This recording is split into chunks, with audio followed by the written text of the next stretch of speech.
Hello and welcome to this very special edition of In Conversation. We are live at EngFest, the wonderful Savoy place, home of the IET. I'm with Max McMurdo, who has just done his presentation downstairs. We're going to have a quick chat and find out about the future of housing and Max's insight into how he lives. Max, how are you doing? Very well, thank you. How was your presentation? It was a lot of fun. I was meant to do 20 minutes and it overran to 30, and even then I was kind of shoved off the stage a bit. But yeah, very interactive. The students are full of questions, which is always lovely. And I think I was just trying to inspire them and say that engineering and design is ultimately the best job in the world. There are lots and lots and lots of young minds here today, very kind of in tune with what's going on and at that point where they can be inspired, and we've seen both males and females, so it's a great turnout. In terms of how you approached that, knowing that you've got lots of youngsters, have you had to kind of think about what you're going to talk about, or is it just natural to you? I think I'm just naturally a very passionate person, and my idea whenever I'm doing any filming or anything is always I imagine a 16-year-old me, because I wasn't very academic, as I told the students just now. I was very disheartened by the education system. I wasn't very switched on to it, and it was only my design teacher who really inspired me. So I imagine that whenever I'm doing any work, that there's a 16-year-old me at home, how do I get him off that sofa, put down the computer games and get designing and engineering? So no, I think it comes naturally, actually. So what was the step then from moving out on from school, having been inspired by your design teacher? What was the next steps for you, and how has that helped fuel your passion for what you do? So I didn't get very good grades at my GCSEs. I scraped into my A-levels. I did design, art and a little bit of maths. AS maths it was, but it wasn't a natural subject for me. I did struggle, and I've always struggled with the mathematical side of it. The ideas generation has been fine, the sketching has been fine, it's always been the science and the maths side. But got into university, went to Bournemouth University and did a course I absolutely adored, so product design and visualisation. And then as soon as I left, I became a car designer, which was a boyhood dream, but realised 4,000 people design one car, so I couldn't be creative enough. So quit everything and went self-employed, because I thought that's the only way I can come up with an idea, design it, develop it, manufacture it and sell it. And selling a product that was only a figment of your imagination months before, there's no better feeling. Gosh, so you may recognise Max from your TV at home. Max is obviously very good with your hands in terms of building and being able to do that kind of stuff. We know you've just spoken about housing and the future of housing, and you mentioned the concept of modular housing or modular living. Can you tell us a bit about that? So yeah, I mean, I was fortunate enough, like you say, I've got all the tools I need, I've got a lovely big workshop, and I can make as well as design. So I just was getting frustrated with looking at houses. I was looking to buy a new house, and I thought I could never find the correct building with the correct aesthetic style in the right location at the price I want. So I thought I'm going to build my own.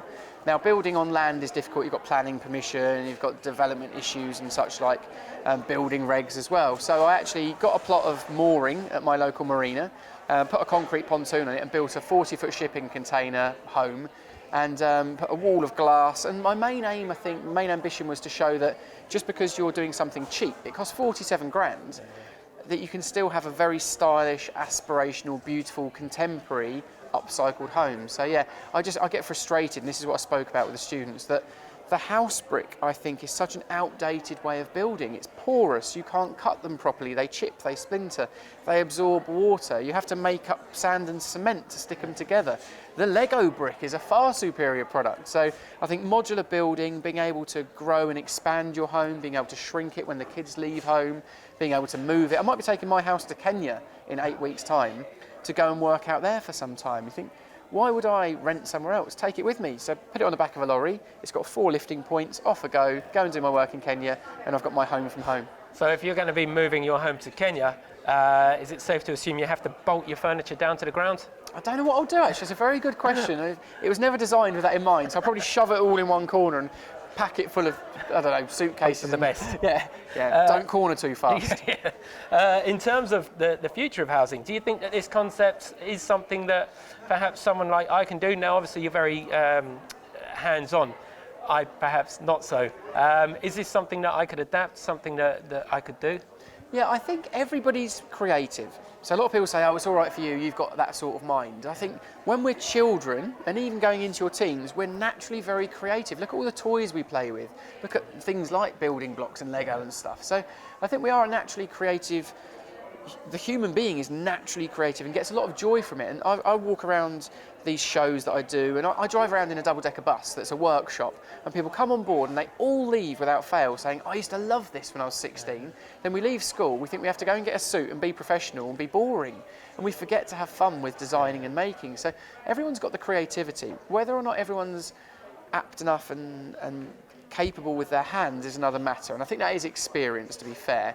But I think to be a good designer, you have to be aware of manufacturing. So I'm not the best welder, I'm not the best woodworker, I'm not the best upholsterer, but the guys who work for me are.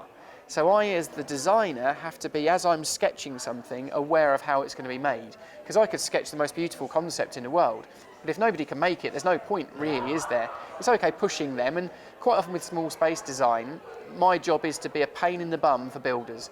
So I'm saying to the plasterer, can you just do that without a skirting board? And he'll say, oh, it's how we've always done it, mate. That's not good enough for me. If it's how we've always done it, we've done some terrible things in the past in terms of design. Let's move the boundaries forward.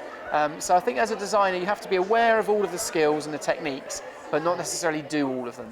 So what's next for you in terms of, do you see yourself collaborating with engineers to perhaps solve some of the industrial strategy issues or challenges, such as like artificial intelligence or big data? And what's next for you? I mean, you can't avoid technology these days, can you? It's, I'm quite old-fashioned. I still make physical prototypes in the workshop, but I've just got myself a 3D printer, so I'm getting there slowly. And the virtual reality, the simulators, putting on the goggles and stuff now.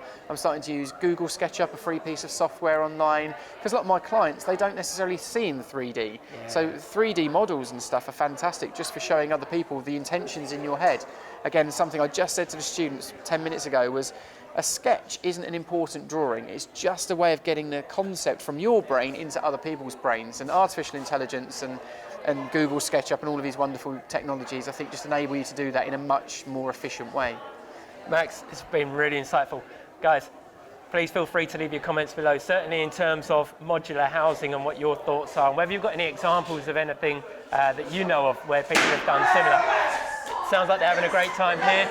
Max, thank you ever so much. Lovely to meet you. Hope you enjoy the show.